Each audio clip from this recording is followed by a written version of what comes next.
Mujumbe wa bunge ya West Mogirango Stephen Mogaka igaganire kumanyanasi kia serikali ya sinyurwe gutugutira ribange kurusiwa sabantu bale no barema nabaigo bali bakubalinda okana sama ochi bunge nene homuske Mogaka igateruna chama techinyinge nigo chia sinyurwe gwikirani hobokaruri buyagochi asa bale no barema asateruna inero hegwanete gwikiraniwa sobwango elio kuruwa obwororo bwokulendwa kwa bantabwo.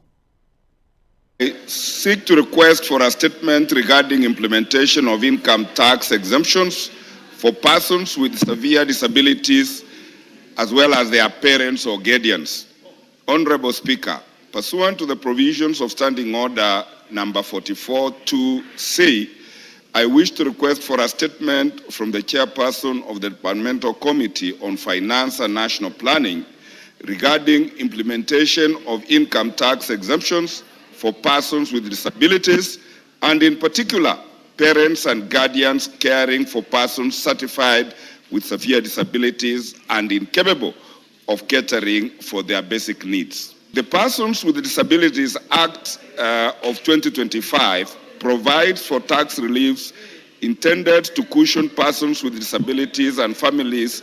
that bear the financial responsibility of caring for them. Section 56 of the said Act provides for income tax exemption for persons with disabilities who are in receipt of income,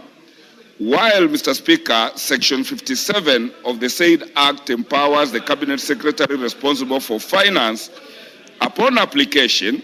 to grant an income tax exemption to a parent or guardian of a person certified with severe disability and incapable of catering for their basic needs, where such persons is under their care and custody. It is against that background that I request for a statement from the chairperson of the Departmental Committee on Finance and National Planning on the following. Number one, the criteria and procedure currently applicable in determining the amount of income tax exemption available to parents and guardians under Section 57 of the Persons with Disability Act of the year 2025. What programs are in place to disseminate information so that parents and guardians catering for persons with severe disabilities across the country are adequately informed